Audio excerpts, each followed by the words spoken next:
ನಾನು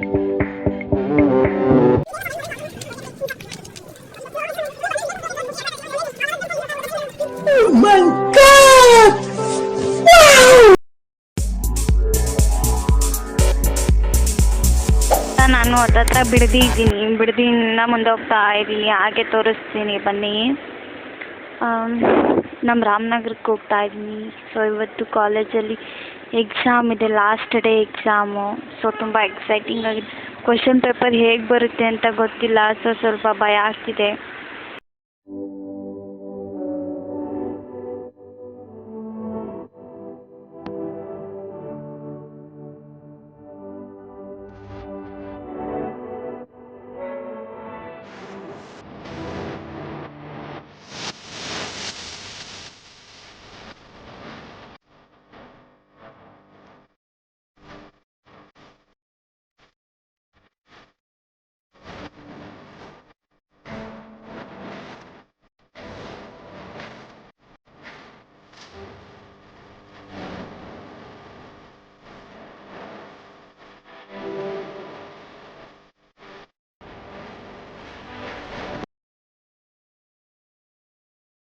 ಇನ್ನೂ ಅವ್ರ ಮನೇಲೇ ಇದ್ದಾಳೆ. ಸೊ ಸ್ವಲ್ಪ ಹೊತ್ತು ವೆಯ್ಟ್ ಮಾಡಬೇಕು.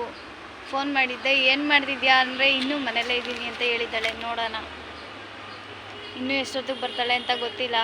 ಅಲ್ಲಿವರೆಗೂ ವೆಯ್ಟ್ ಮಾಡ್ತೀನಿ. ಆಮೇಲೆ ಟಿಫನ್ ಮಾಡಿಬಿಟ್ಟು ಮತ್ತೆ ವ್ಲಾಗ್ ಸ್ಟಾರ್ಟ್ ಮಾಡ್ತೀನಿ. ತುಂಬ ಸೌಂಡ್ ಇದೆ, ಸೊ ಯಾರು ಬೇಜಾರು ಮಾಡ್ಕೊಬಿಡಿ. ಇವತ್ತು ಲಾಸ್ಟ್ ಎಕ್ಸಾಮ್ ಇರೋದ್ರಿಂದ ನನ್ನ ಫ್ರೆಂಡ್ಸ್ ಎಲ್ಲ ಹೇಗೆ ಪ್ರಿಪೇರ್ ಆಗಿದ್ದಾರೆ ಅಂತ ನೋಡೋಣ. ಐ ಥಿಂಕ್ ಯಾರು ಪ್ರಿಪೇರ್ ಆಗಿರಲ್ಲ ಅಂತ ಅಂದ್ಕೊತೀನಿ. ಬರ್ತೀನಿ ಅಂದವಳು ಇನ್ನೂ ಬಂದಿಲ್ಲ. ಏನು ಮಾಡೋದು? ಅಯ್ಯೋ, ಎಕ್ಸಾಮಿಗೆ ಬೇರೆ ಟೈಮ್ ಆಯಿತು, ಇನ್ನೂ ಟಿಫನ್ ಬೇರೆ ಮಾಡಿಲ್ಲ, ಬ್ಲಾಗ್ ಬೇರೆ ಮಾಡ್ತಾ ಇದ್ದೀವಿ. Last day exam. ಯಪ್ಪ, ಇಷ್ಟು ದಿನ ಬರ್ತಿದ್ದು ಏನೋ ಒಂಥರ ಫೀಲ್. ಬಟ್ ಇವತ್ತು ಬರೀತಿರೋದು ಕ್ವಶನ್ ಪೇಪರ್ ನಿಜ ಹಿಂಗೆ ಬರುತ್ತೆ ಅಂತ ಗೊತ್ತಿಲ್ಲ. ಬ್ಯಾಂಕ್ ಬಗ್ಗೆ ಇರೋದ್ರಿಂದ ಒಂದು ರೇಂಜಿಗೆ ಬರಿಬೋದು. ಬಟ್ ಬರ್ಬಿಟ್ಟು ಬಂದು ಹೇಳ್ತೀನಿ ಹೆಂಗಿತ್ತು ಅಂತ. ಬಟ್ ಅವಳು ಇನ್ನೂ ಬಂದೇ ಇಲ್ಲ. ಸೊ ಅದಕ್ಕೆ ವೆಯ್ಟ್ ಮಾಡ್ತಾ ಇದ್ದೀನಿ. ಅವಳು ಬರೋ ರೋಡ್ನೇ ನೋಡ್ತಾ ಇದ್ದೀನಿ, ಬರ್ತಾಳಾ ಇಲ್ವಾ ಅಂತ. ಬಿಕಾಸ್ ಫ್ರೆಂಡ್ಸ್ ಅಲ್ವಾ, ಜೊತೆಗಿದ್ರೆ ಏನೋ ಒಂಥರ ಖುಷಿ. ಓದ್ಕೊಳ್ಳೋದಕ್ಕೂ ಒಂಥರ ಚೆನ್ನಾಗಿರುತ್ತೆ. ಅದ್ರ ಮಧ್ಯೆ ಇವತ್ತು ಓದ್ಕೊಳ್ಳೋದು ಬಿಟ್ಟು ವ್ಲಾಗ್ ಮಾಡ್ತಾಯಿದ್ದೀನಿ ಫಸ್ಟ್ ಟೈಮ್. ಬಟ್ ನಾನು ಸ್ಟಾರ್ಟ್ ಮಾಡಿದಾಗ ಯಾವ ವ್ಲಾಗ್ ಮಾಡಬೇಕು ಅಂತ ಗೊತ್ತಾಗಿಲ್ಲ. ಬಟ್ ಒಬ್ಬೊಬ್ಬರೇ ಬರ್ತಾರೆ, ಬಟ್ ಆ ಟೈಮಲ್ಲಿ ಮಾತಾಡೋಕ್ಕೆ ಆಗೋಲ್ಲ. ಏನೋ ಒಂಥರ ಫೀಲ್ ಆಗ್ತಾ ಇರುತ್ತೆ.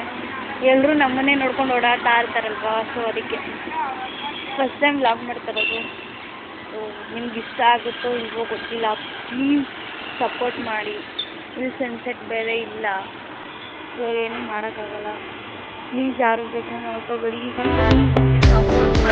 ಲೈಕ್ ಮಾಡಿ.